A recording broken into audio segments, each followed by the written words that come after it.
Greetings, Skeechling. Skeech Prime here with my live reaction of Kingdom Chapter 772.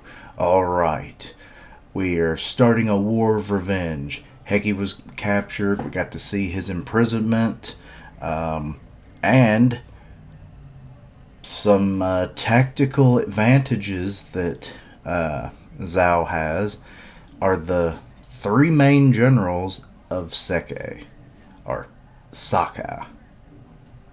Seka. That's how you pronounce that word. Good lord. Shibaso, the lord of said city, has finally made his long overdue appearance.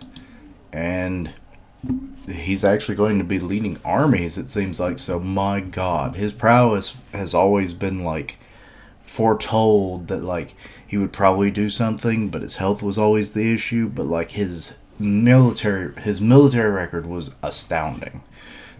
So let's get into it. We're moving out. Oh, Riboku-sama, all the armies have begun mobilizing. Understood. I'll be going shortly as well. Good fortune to all is the title. Okay, we got Yondu over there. Riboku, what's wrong? That's not Yondu. Yondu is from Yon. I'm stupid. It's Bananaji. Oh, Lord. Why do they look so similar to me? Have you seen Riboku-sama? Nah. So Kane's looking for him. Riboku-sama is still in the war room. Got it. Thanks. What should I do? Should I really ask now? Before we head out? But we were so busy this past year that there's been no time to leisurely talk about Riboku-sama. If we mobilize, I'll lose my chance to ask again. Then we're surrounded by Kanki's army. Just what was that? Riboku-sama. It's finally beginning our second defense of Northern Zhao. I suspect this is exactly what you've been waiting for, isn't it, Riboku-sama? Indeed it is. I knew Ken would further reinforce their army for this second war, and I also believe that they have the two great generals, Osen and Yotanwa, lead their forces, or would have them lead their forces.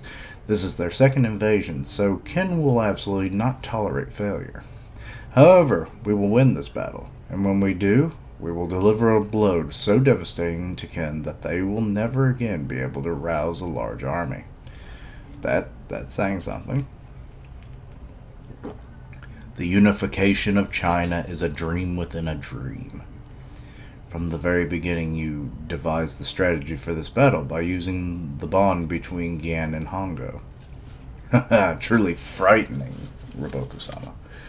Even so, I was nearly killed by Kanki during the first war. I suppose I'll have to give Kanki some praise for that. Alright. Pour one out for the boys, I guess. By the way, Riboku-sama.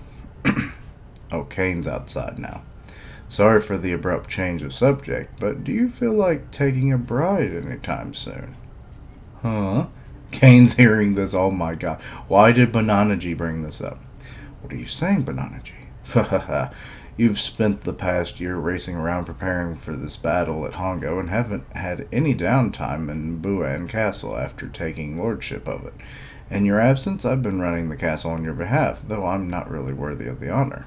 But you received many offers of marriage, Riboku-sama. Huh? So Kane's life is just shattering right now. We're still, embroiled in a large-scale war that concerns the fate of our nation. Personal matters mean nothing right now. On the contrary, it is no longer a simple personal matter for you, Riboku-sama. You are a prime minister of one of the three great heavens, and lord of the second largest city in Zhao, Buan. A nobleman who is surpassed only by the Zhao king should naturally be considered his heir, or considering his heir. We, your retainers, have been sworn ourselves to you, and our families can't relax until you firmly establish your lineage, Riboku-sama. Lineage? Good news. The marriage offers were all for girls from noble or aristocratic families. Offers for girls from royal families from other kingdoms, in other words, offers for princesses also arrived. Oh, poor Kane. She has not a chance with that kind of pedigree. I'll give more details after the battle, but think these princesses will be a suitable match for you, no matter which one you choose. You can even have 2 or 3 of them. Poor Cain. Of course, how could I have been so bunned? What? No, blind.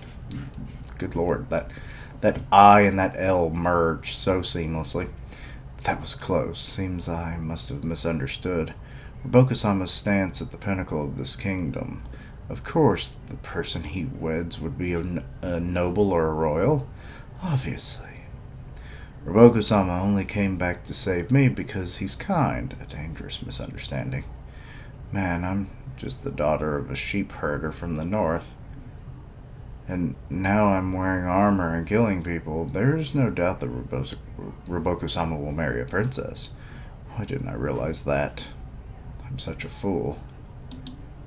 But Nanaji, once we've tidied up a bit after this war, I intend to resign all my posts and return to Ganmon. What? All of them? You'll even give up Buen? Are you thinking clearly? Yes, of course. Even giving up that huge castle, every eye in China's going to be wide in surprise. If you want Buen for yourself, I'll grant it to you. No thanks, I'm fine. If you're going home to Gan, then obviously I'll be going with you. Or Ganmon. Why did I say Gan? Good lord. My brain! Are you sure you're fine not marrying a princess? I haven't the slightest interest in that. Then your spouse would be? Someone that I know well, who has shared in both joy and sadness with me, who I feel utterly at peace with. Oh my god, Cain has a chance. If you mean that, then all the people of Ganmon will weep in joy, Robokusama. In all honesty, I don't know her feelings on the matter, but I want her to always be by my side. That's true, you two do come off like a master and disciple. Oh my god, are you actually talking about Cain, or is there somebody else? Is this false hope? I swear to God, this is a roller coaster for Cain. If it turns out to be someone else. My opinion, though, she's the bravest, most gallant woman in Ganmon, with an extremely rough temper to match. But she's loved by everyone, and she's the second best woman after my own wife. What? What the fuck? She's the only person capable of supporting the real you. Yes, I believe so as well. My greatest fortune in being appointed to Ganmon was meeting her. She's so being torn down by this. Robokusama, you should repeat those words to Cain directly as soon as possible. I will once we've concluded, so it was Cain. We've concluded the battle at Hongo. I'll hold you to it. But first, Hongo. Hongo. Alrighty, let them flags fly. Report from the scouts the Zhao army's on the move. They've deployed armies from several cities into a large formation and are heading this way. How spread out is their army? All the way to Mount Ifu. I don't have reference of that.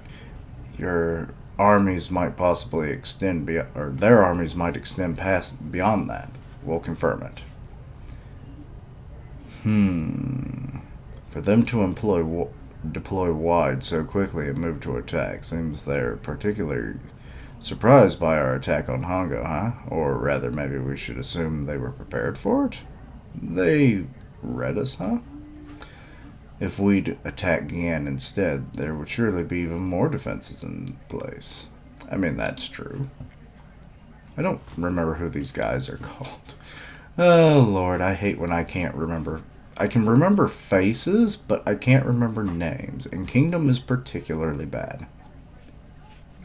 Because of similar names and whatnot, and it just throws me off. Seems like it's going to become quite the widespread battle, but we have plenty of strong armies assembled here. No matter where they may attack from, we have the tenacity to handle a defensive battle. Going wide might even work in our favor. Don't let your guard, or down your guard. Roboku knows it's in our favor and is still choosing to deploy like this. Ridiculous, as if I'd let down my guard. We are the ever-victorious Osen army. Oh, yes, they're the people under Osen. Why did I not remember that? I can't stomach that our lord is ranked third amongst the 6 great generals. Let's push him all the way to first with this one battle. Oh, that's who that is.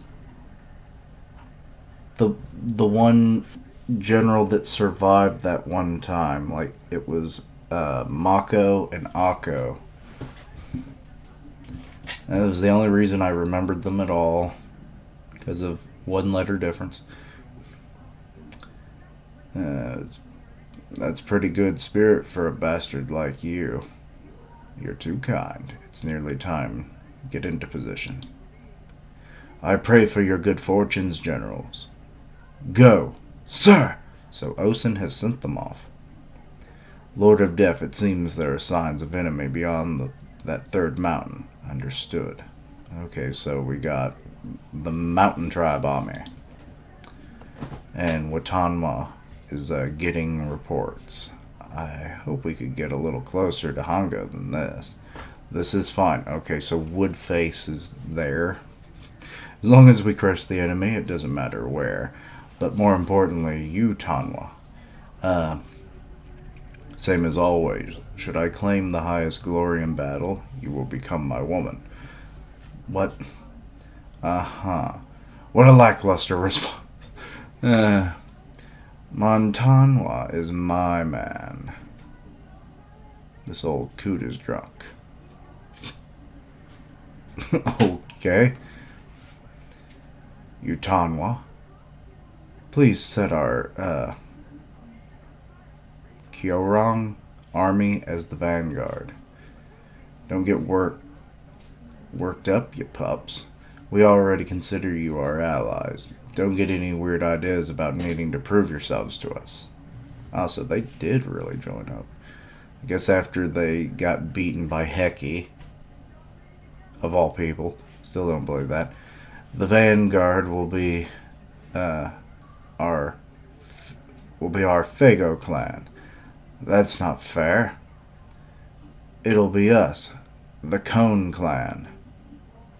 No, our An clan. Quit screaming around, assholes. Knock it off. The vanguard is already over there. Ha-ha! Baiji! And we got... God, why can't I remember names? But big boy there. Oh, look, and I'm going to call him Birdface. I don't remember his name. They're like the 3... Like... Basically 3 musketeers for Watama. Utawa. I can't... Fucking tongue won't cooperate. Anyway, so we've got Ohan now. The enemies are nearby. All units assume formations as we advance. Seems as the battle will be starting sooner than we expected. That means Renboku has prepared for us. Okay, so there's... I think his name's Khan. The one that's supposed to look after the young master. Young master, you can't be afraid of dying now just because your first child was born. The first to die in battle are the ones who fear death and get cold feet or lose their concentration. Okay, I think his name's Aladdin. No, or something like that. No, some fear of death would be the young master... would do the young master good. He always fights by throwing himself headfirst into near certain death and barely escaping with his life. I mean, he literally did that. For Risama's sake, as well as my greatest desire is to see him return home alive. Wow, what a delicate baby you are. Neither of you need to worry. As always, I do not fear death. Nor do I plan to throw myself headlong into it. So is Risama his wife, I'm assuming, or is that the child? The Gyokuho is the strongest it's ever been. It's only natural that we will win, and the Gyokuho will take Renboku's head. Oh! Okay, so they formed up ranks. Seems like we're going to be pretty spread out this time, so now we're with the Haishin unit. If this battle line gets too wide, we might be spread thin covering it. Depending on the situation, the cavalry and infantry might get separated. But I'll keep an eye on things, so just fight like always, Shujin. Hario. Or Hyro. Understood. The Hai-Hyo still looks a little sloppy. Make sure they're all following orders. You got it? Yes, sir. So, that's Garo telling that. I love that. Report from our scout, Jiko-san. The Zhao army has been spotted on the plains up ahead. We're about to get started. Return to your positions and raise your men's morale. Good fortune to you. Oh, good fortune. You know, we never hear good fortune. Ever before. Huh? Shin? Give me a sec. What's going on? Oh. Kyokai. Kyokai. More so than last year, all the eyes in China are watching this year's battle. Which side will win? Qin or Zhao? Which one is strong? But while they're watching, let's show them all, Kyokai. We'll make them say the Haishin unit is the strongest. That Rishin and Kyokai are the strongest. Aw. Yeah. I love it. The enemy! We can see the Zhao army. Shit. Get in battle lines. The bastards showed up. Alright. So, that was a fairly straightforward chapter. I mean, it was mostly just a setup chapter, if anything. We didn't get to see... I mean, it had like a strong beginning, and then it kind of just became more standardized with the chapter's continuation. But I love the whole Kane plot, how she's going to marry Roboku, all that good stuff. Like, that's his destined bride. We'll see. They might both die this arc. Who knows? Bananaji actually being in accordance with this and thinking that she's the best option, you know, second only to my wife, you know, kind of deal. So that was nice and funny all at the same time. Then we've got, you know, her emotional response to all of this, and I love that. So she's going to break down and cry when he does say it, be it on his deathbed or after this war. Maybe in a prison camp, for all we know. I don't know. Then we've got, you know, Haishin unit, the Gyokuho, combined with Osen's armies. They're all, you know, forming up their ranks and formations, because it's going to be a wide battle, apparently. So, not really sure how that's going to go. I mean, usually when you start thinning your defenses, things usually don't go well. And considering that the Zhao has been like fortifying their defenses and whatnot, I'm kind of wondering if that's the reason why they're doing this thinning, because then they have more fortifications to protect a limited number of soldiers, just so that they can have more soldiers out. So they'll have like little skeleton crews of soldier platoons stationed around, spread out, but they'll have these fortifications to defend with. So it'll make up for the lack of manpower in that one spot. So I think that's where things are going, and it's trying to lure, you know, Ken into this false sense of security of like, hey, we'll just spread out too. It seems like that's the way, but they don't have those fortifications themselves. So I think that's where that's leading. But yeah, that's about all I have to really say about the chapter. Not much else. Nice heartfelt beginning, standard-ish stuff throughout the rest, but still some nice moments like the Shin telling Kyokai, it's like, let's show China in the whole world, basically, because I mean the whole world is China at this point for China, because it's so landlocked and whatnot. It's not until like the Silk Road and whatnot that they really start branching out. So, at least I think so. I could be wrong about some of that. Um, be off by thousands of years as far as I know. But anyway, so yeah. It's like, let's show the world that we are the strongest. I love that. But anyway, yeah, that's about all I have to say. Let me know your own thoughts and opinions. Anything I missed, misunderstood, please let me know down below. Check out my other content, see what you like, suggest things for the future. I stream on YouTube where I'll do long form reactions of like full series read throughs, other random videos, and gaming. I'm part of the One Punch Man podcast on Grim Reaper's channel, so go check that out. New chapter just came out, actually, so we'll probably be covering at least 2 chapters the next podcast, so stay tuned for that. And as always, later days. Until next time, Keechlings, let's go show 'em!